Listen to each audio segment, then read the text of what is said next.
Assalamualaikum warahmatullahi wabarakatuh. Perkenalkan, nama saya Uktu Iza. Saya akan menjelaskan cara melakukan pemeriksaan fisik pada abdomen. Di mana teknik pemeriksaan fisik pada abdomen ada 4 cara. Yang pertama ada inspeksi, palpasi, perkusi, dan auskultasi. Pemeriksaan inspeksi, kita bisa melakukan pemeriksaan dengan cara melihat, mengamati. Yang kedua, pemeriksaan palpasi dengan cara meraba, menyentuh atau menekan, merasakan. Dan yang ketiga adalah pemeriksaan perkusi dengan cara mengetuk. Dan yang keempat, cara pemeriksaan secara auskultasi, yaitu dengan menggunakan alat stetoskop untuk mendengarkan. Oke, terkait dengan persiapan alat yang kita butuhkan untuk melakukan pemeriksaan fisik pada abdomen, ada stetoskop, scrub untuk cuci tangan, ada pena, buku untuk dokumentasi, ada kapas alkohol, dan ada sarung tangan atau handscoon. Setelah persiapan alat, selanjutnya persiapan pasien. Dalam persiapan pasien di sini, yang pertama kita harus melakukan informed consent terlebih dahulu, yaitu bina hubungan saling percaya dengan pasien, perkenalan dengan pasien, menjelaskan maksud dan tujuan pada pasien terkait dengan pemeriksaan fisik abdomen, dan meminta persetujuan pada pasien bahwa kita akan melakukan pemeriksaan. Oke, selanjutnya persiapan lingkungan. Dalam persiapan lingkungan kita harus memperhatikan suhu dan cuaca ruangan. Ruangan harus dalam keadaan terang, tidak gelap, untuk memudahkan kita dalam melakukan pemeriksaan. Dan jangan lupa tutup sketsel atau sampiran untuk menjaga privasi pasien. Oke. Selanjutnya tahap kerja. Di sini kita akan melakukan pemeriksaan fisik pada abdomen. Di mana tadi sudah saya jelaskan bahwa pemeriksaan fisik abdomen dapat kita lakukan dengan 4 cara. Yang pertama adalah inspeksi, dan yang kedua kita akan melakukan pemeriksaan auskultasi, perkusi, dan palpasi. Dalam pemeriksaan abdomen ini, pemeriksaan palpasi sengaja kita lakukan di akhir pemeriksaan karena teknik palpasi di sini kan nantinya untuk menentukan apakah adanya benjolan atau massa pada abdomen dengan menekan lebih dalam, sehingga gerakan menekan dikhawatirkan mengganggu peristaltik usus, sehingga nanti akan mengganggu dari jumlah dari bising usus. Jadi untuk pemeriksaan palpasi nanti kita lakukan di akhir pemeriksaan. Oke, yang pertama kita akan melakukan pemeriksaan inspeksi. Pemeriksaan inspeksi di sini kita bisa melakukan pemeriksaan dengan cara melihat, menyimak daerah abdomen pasien. Yang pertama, jangan lupa kita cuci tangan terlebih dahulu. Cuci tangan, 6 langkah cuci tangan. Oke. Setelah cuci tangan, jangan lupa kita menggunakan sarung tangan bersih.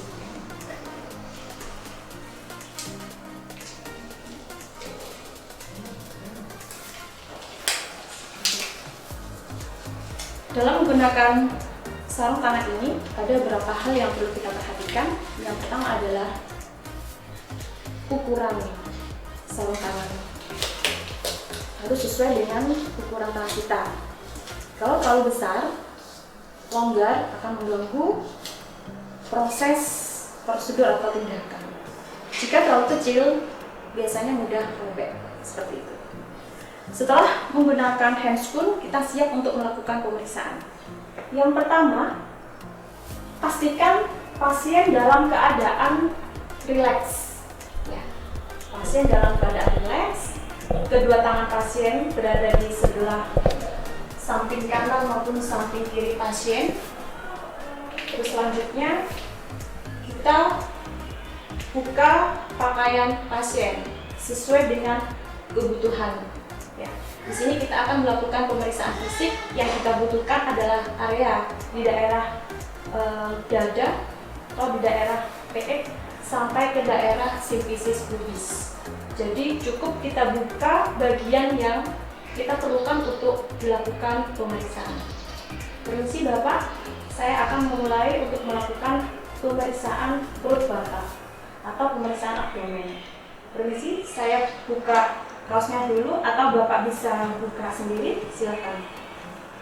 Ya, terus Bapak kurang ke atas. Ya, terus. Oke, bisa di. Oke. Setelah pakaian pasien kita buka, pastikan bahwa pasien dalam keadaan rileks. Untuk pemeriksaan yang pertama, kita melakukan pemeriksaan secara inspeksi, yaitu dengan cara melihat, mengamati. Kita lihat di daerah abdomen, ke semua regio, apakah ada pergerakan peristaltik khusus. Kita lihat apakah ada luka atau luka post operasi, luka setelah dilakukan operasi abdomen. Terus bisa kita lihat kontur abdomen seperti cekung bentuknya atau datar. Terus selanjutnya kita juga bisa melihat di area kulit abdomen apakah ada kemerahan ataukah proses infeksi, terjadinya proses infeksi warna merah atau kemerahan. Terus selanjutnya pemeriksaan yang kedua adalah pemeriksaan auskultasi, di mana dalam pemeriksaan auskultasi kita bisa melakukan dengan menggunakan alat, yaitu stetoskop. Jadi dengan menggunakan stetoskop kita bisa mendengarkan bising usus. Jadi nanti kita bisa mendengarkan bising usus pasien dan bisa mendengarkan suara aliran darah atau peredaran darah pada abdomen. Yang pertama, di sini saya akan mendengarkan bising usus pasien di bagian regio abdomen. Kita bisa mendengarkan. Untuk bising usus normal pada orang dewasa 5 sampai 35 kali per menit. Sedangkan bising usus normal pada anak-anak 5 sampai 15 kali per menit. Jadi hitungannya bisa kita dengarkan selama 1 menit. Jika bising usus meningkat, berarti di sini peristaltik ususnya meningkat. Biasanya kita temukan pada pasien diare. Ya. Selain pasien diare, biasanya kita temukan pada kondisi perut kosong atau selesai meminum obat-obat pecahan, ya, seperti itu. Jika ditemukan bising ususnya menurun atau lambat, biasanya diakibatkan karena konstipasi atau susah buang air besar, dan juga biasanya bisa terjadi pada pasien yang mengalami obstruksi atau sumbatan pada saluran pencernaan. Bisa juga pada pasien peritonitis. Terus selanjutnya terkait dengan pemeriksaan auskultasi pada peredaran darah, jadi kita bisa mendengarkan aliran darah, ya kita bisa menentukan di sini bagian aorta, tengah bagian aorta, dan di sini bagian renal arteri kiri, dan di sini bagian renal arteri kanan. Oke, untuk memudahkan mahasiswa menentukan mana renal arteri kanan dan kiri, saya beri tanda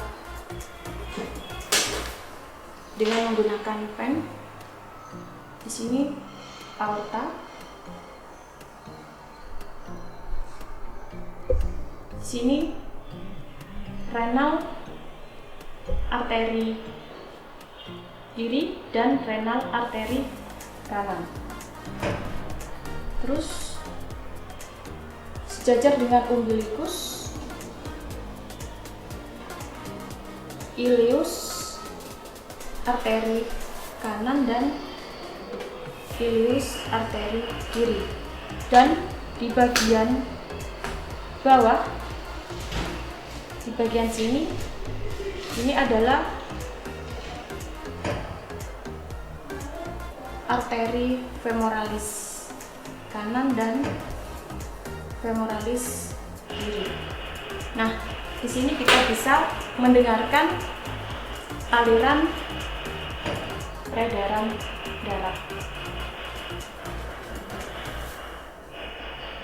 Jika terdengar seperti suara bruit gitu ya, atau brush gitu ya, itu kemungkinan terjadi karsinoma pada area tertentu.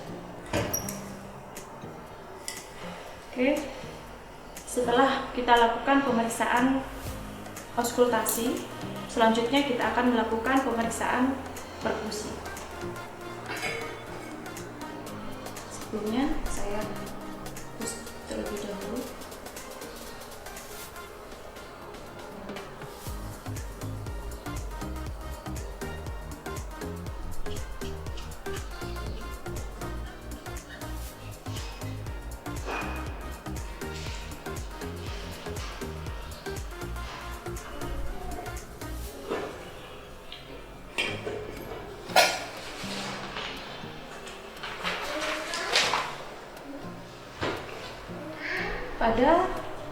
Selanjutnya kita akan melakukan pemeriksaan perkusi.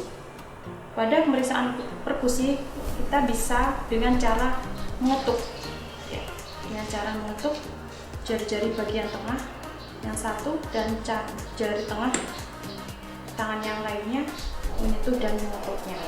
Ini cara pemeriksaan secara perkusi.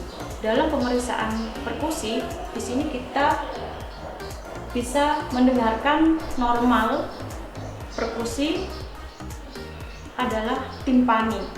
Ya, jadi normalnya pada pemeriksaan perkusi abdomen di sini adalah timpani.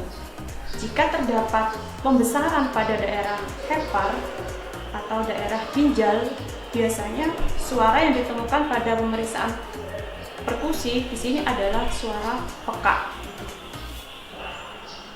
Jika Anda melakukan perkusi pada daerah umbilikus, karena letak anatomi belakang umbilikus di sini adalah vesika urinaria atau tempat kandung kencing, biasanya suaranya pekak. Jadi jika ditemukan pekak pada daerah umbilikus atau vesika urinaria, di sini termasuk normal. Jadi suara pekak normal kecuali terjadi pada daerah umbilikus atau vesika urinaria. Jadi kita bisa melakukan pemeriksaan perkusi di bagian seluruh regio abdomen.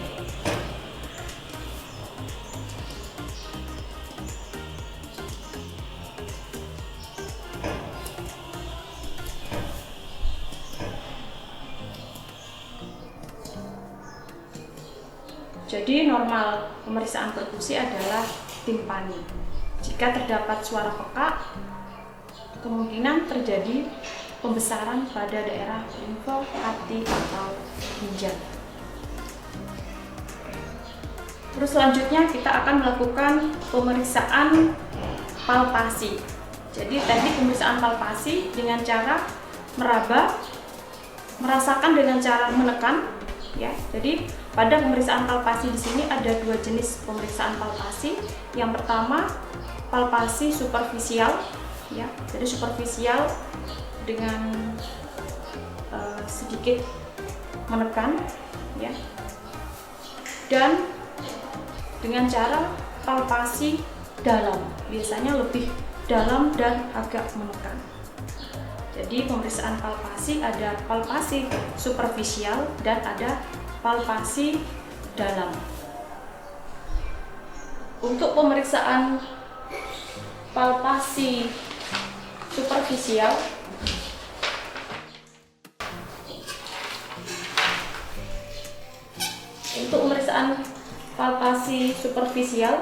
kita bisa melakukan palpasi dengan ujung jari tangan kita dengan menekan secara perlahan untuk menentukan apakah ada nyeri tekan atau adanya massa. Jadi dengan cara sedikit menekan ujung jari tangan kita, ini merupakan contoh dari pemeriksaan fisik secara palpasi superficial.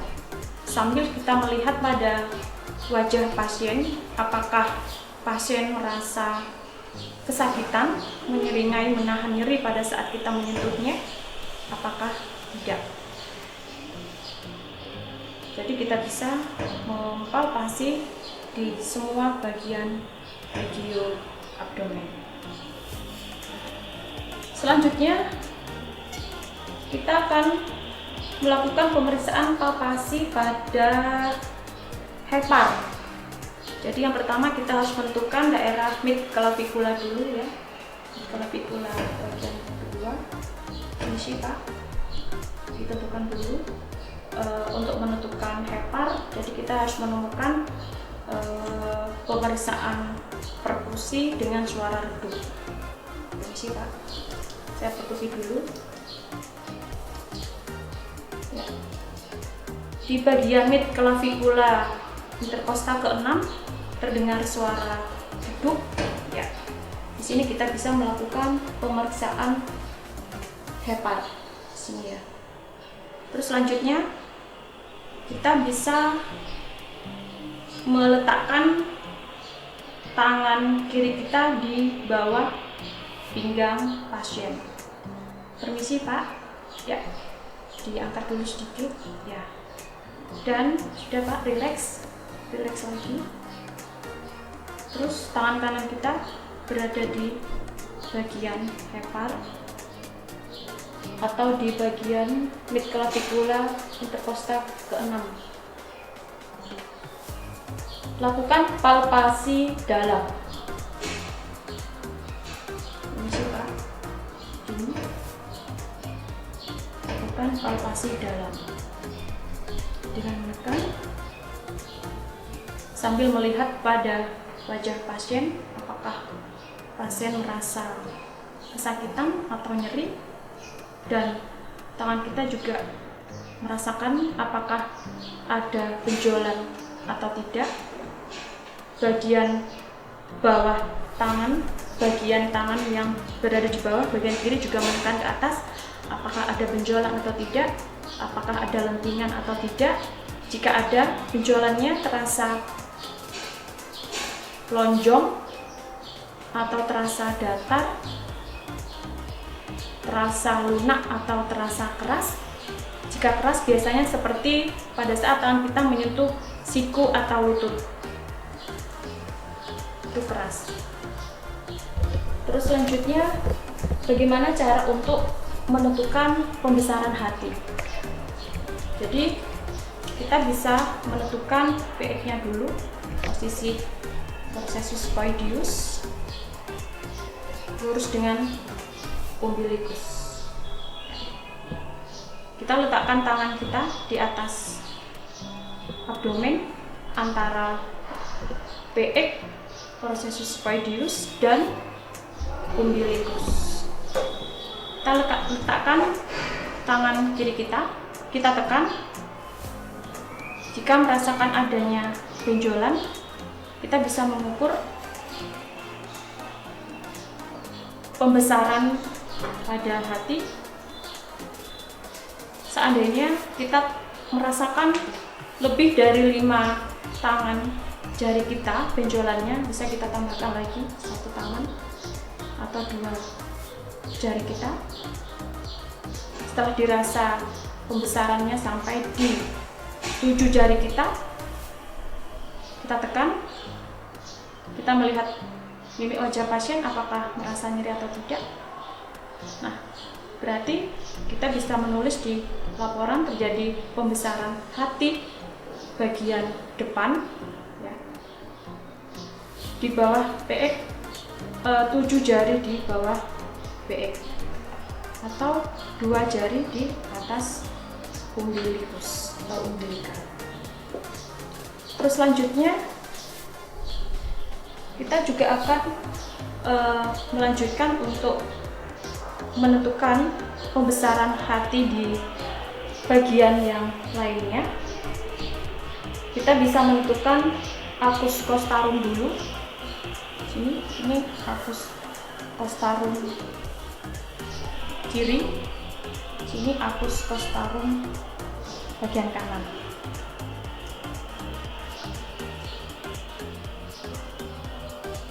Jadi di bagian arcus costarum, ya, kita sebenarnya bisa menarik garis arcus costarum dari sini, ditarik ke umbilikus, ditarik terus sampai ke sias. Ya, dari arcus costarum kiri kita tarik garis umbilikus sampai ke sias. Nah, kita bisa melakukan palpasi dalam di daerah arcus costarum gini.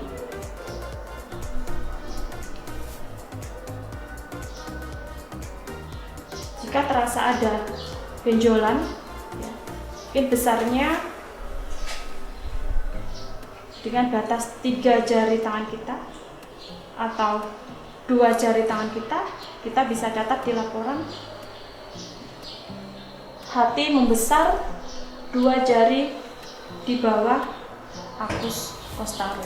Jadi jika terjadi pembesaran 2 jari di bawah arcus costarum, kita bisa mencatat pada laporan bahwa terdapat pembesaran 2 jari di bawah arcus costarum. Arcus costarum kiri, arcus costarum kanan. Jika ditemukan adanya benjolan, ya, jangan lupa kita harus melihat permukaan dari benjolannya, apakah rata, apakah berbenjol, benjolannya tumpul atau tajam, terus konsistensinya juga jangan lupa apakah keras atau lunak, dan apakah ada nyeri tekan. Dengan cara pada saat menekan kita sambil melihat mimik wajah pasien apakah merasa nyeri atau tidak. Terus selanjutnya untuk menilai pembesaran limfe, ya, melakukan pemeriksaan limfe, kita harus menentukan garis Suppner terlebih dahulu. Jadi garis Suppner itu, jadi untuk memudahkan mahasiswa menentukan garis Suppner, jadi kita tarik dari arcus costarum, ya, sampai ke umbilikus, dari umbilikus ke sias. Ini adalah garis Suppner. Garis Suppner ditentukan dari arcus costarum sini. Ini adalah S0. Di bagian umbilikus di sini S4, ya, dan di bagian Sias di sini S8. Jadi garis Zuckner dari acus costarum sampai ke sias ada S0 sampai S8. Jadi rentang antara acus costarum dan umbilicus di sini ada S1, S2, S3, S4, S5, S6, S7 sampai ke sias adalah S8. Jadi kita bisa meraba atau mempalpasi dengan cara menekan lebih dalam untuk menentukan apakah ada pembesaran limfe. Caranya dengan menekan mulai dari radio acus costarum gini,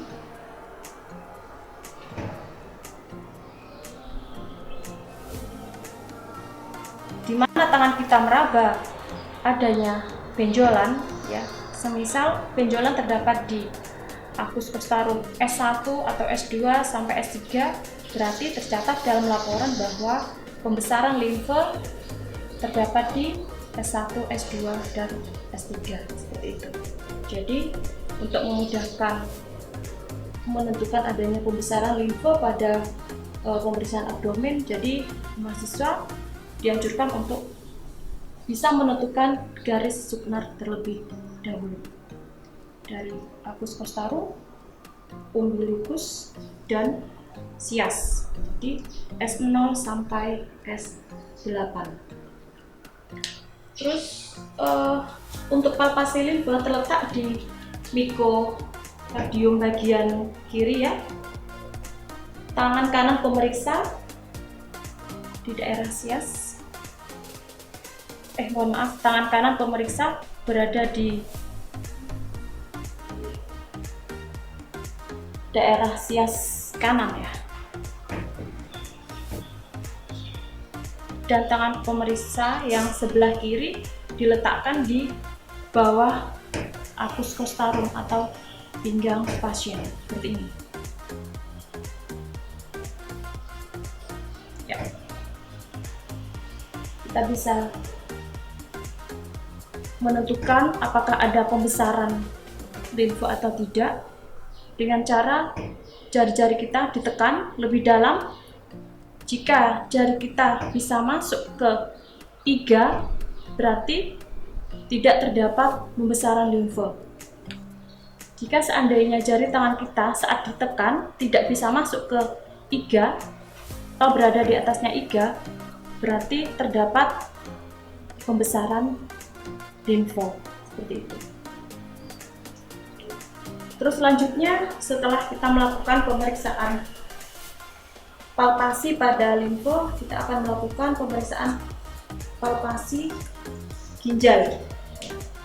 Tangan kiri pemeriksa berada di bawah pinggang pasien. Permisi, Pak. Ya. Terus selanjutnya tangan kanan, sudah Bapak rileks lagi, ya.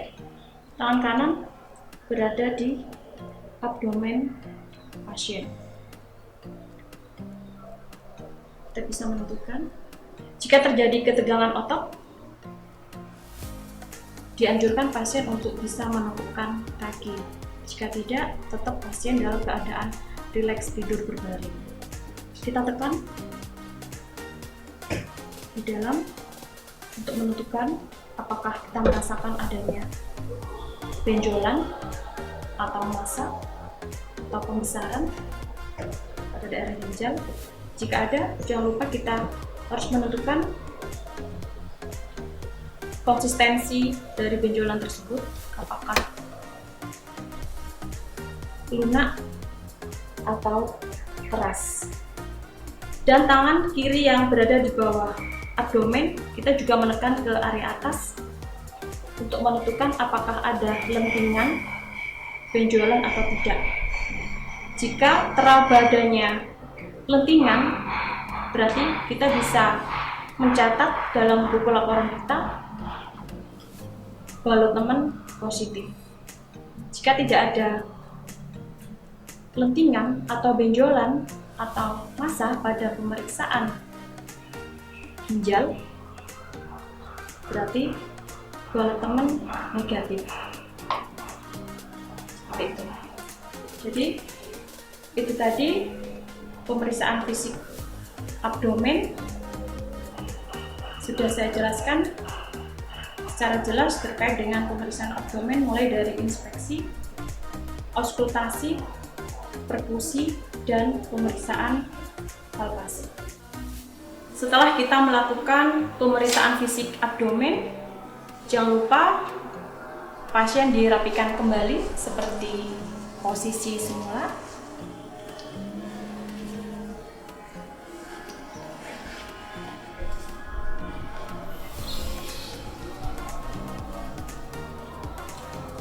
Terus jangan lupa kita dokumentasikan hasil dari pemeriksaan fisik, inspeksi, auskultasi, perkusi, dan palpasi di buku laporan.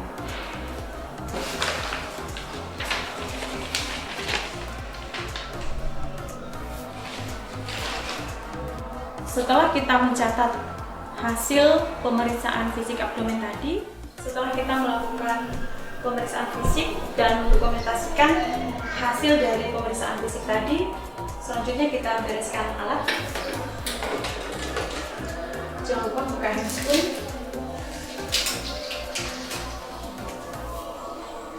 dan cuci tangan 6 langkah. Oke. Terima kasih, semoga bermanfaat. Assalamualaikum warahmatullahi wabarakatuh.